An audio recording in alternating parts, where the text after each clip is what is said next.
Let's just jump right into this explainer, shall we? Today, we are unpacking an ancient Buddhist text known as the Shorter Elephant Footprint Simile. And honestly, what's absolutely fascinating here is just how incredibly relevant its core message is for us right now in the modern information age. I mean, we live in a world literally overflowing with data, bold claims, and secondhand information, right? It's easier than ever to be totally misled. Well, this text actually gives us a step-by-step masterclass on how to move past those assumptions and truly verify reality for ourselves. We kick off our journey with a wanderer named Pilotika.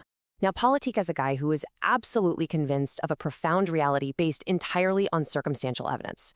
He's talking to a prominent Brahmin, practically glowing with admiration, and he boldly states that he has seen 4 footprints that basically guarantee the ultimate enlightenment of the Buddha. He's completely sold, guys. His mind is totally made up. Which naturally brings us to a really crucial question.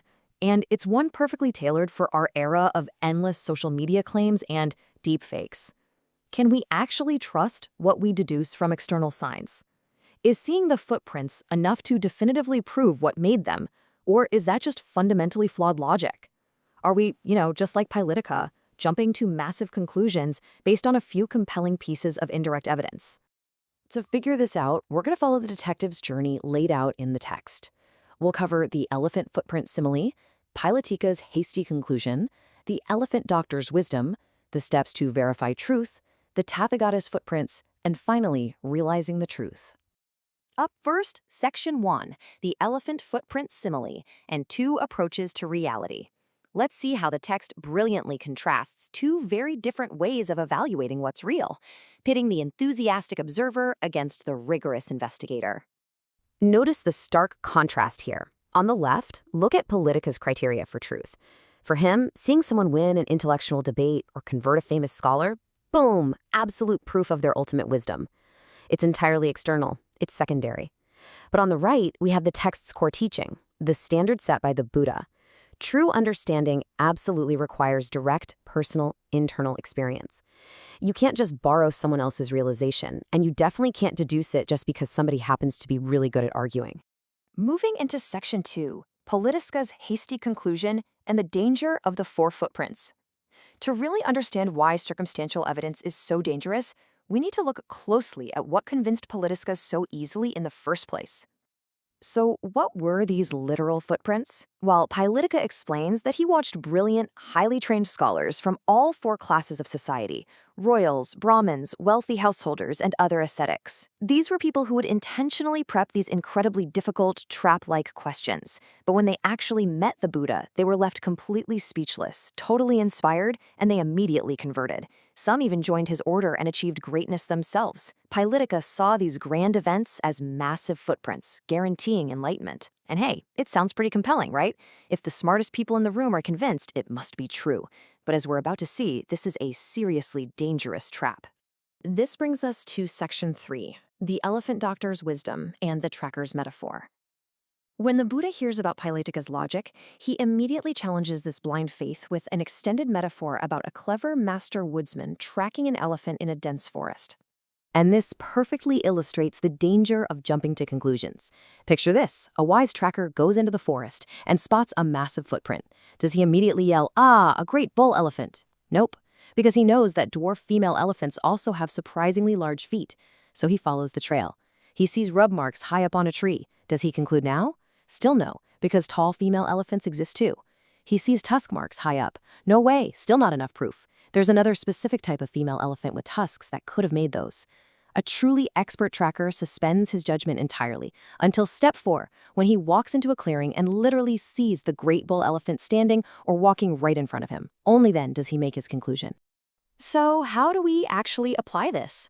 Let's check out Section 4, Steps to Verify Truth, and the Spiritual Tracker's Methodology. We are transitioning from the physical jungle of the elephant tracker right into the rigorous spiritual methodology taught in this sutra. How do we track the truth of reality? The text lays out a highly systematic, step-by-step curriculum for investigation. It kicks off with a foundational reset. The practitioner leaves behind ordinary life distractions and adopts a strict code of ethical conduct, or sila. Basically, they stop causing harm, stop lying, stop taking what isn't theirs. But it doesn't just stop at physical actions. It moves inward to complete sense restraint. They actively guard their eyes, ears, and mind from getting tangled up in external stimuli, maintaining absolute, clear comprehension in every single action, whether they're walking, eating, or just sitting. This is the ultimate preparation of the tracker. Now, before you can see the truth clearly, the lens of the mind literally has to be wiped clean. The practitioner retreats into seclusion to eliminate 5 specific mental distractions known as the hindrances. They have to let go of covetousness for the world, drop all that ill will and hatred, wake up from sloth and torpor, calm down their restlessness and worry, and overcome paralyzing doubt. It's only when these 5 filters are completely removed that the mind transforms into a precision instrument, fully capable of recognizing true evidence. Moving along to Section 5, the Tathagata's footprints and navigating the inner wilderness. As the mind becomes hyper-focused and perfectly clear, the practitioners start experiencing some profound internal states.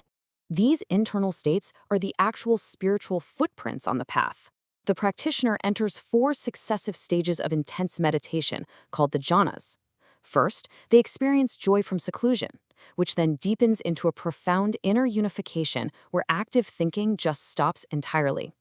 Next, that joy fades into a mindful equanimity, until finally they hit the 4th jhana, a state of pure, bright equanimity, utterly free from pain or pleasure. It's a state of immense mental power. But, and this is a massive but in the text, the Buddha explicitly warns that even at this highly advanced, mind-blowing stage, the noble disciple does not yet make a final conclusion about absolute truth. Remember, these are still just the footprints. And wow, it actually gets even more intense from here. With this hyper-concentrated mind, the practitioner uncovers extraordinary insights. They gain the ability to recall thousands of past lives in vivid detail. Then, they develop the divine eye, directly seeing how beings pass away and are reborn according to their karma. This is a level of knowledge most of us honestly can't even fathom. Yet, what does the text say? The tracker is essentially just seeing the tusk marks and rub marks high up on the tree. They are strictly instructed to suspend final judgment. Do not conclude yet. The ultimate truth is still not directly verified. Which brings us to the final stage. Section 6. Realizing the truth and seeing the elephant in the clearing. After relentlessly following the trail without making assumptions, we finally arrive at the climax of the investigation. This is the breakthrough moment where the spiritual tracker steps into the clearing and actually sees the elephant. The crucial point here is that absolute certainty only arises with a very specific realization known as asavakaya jnana.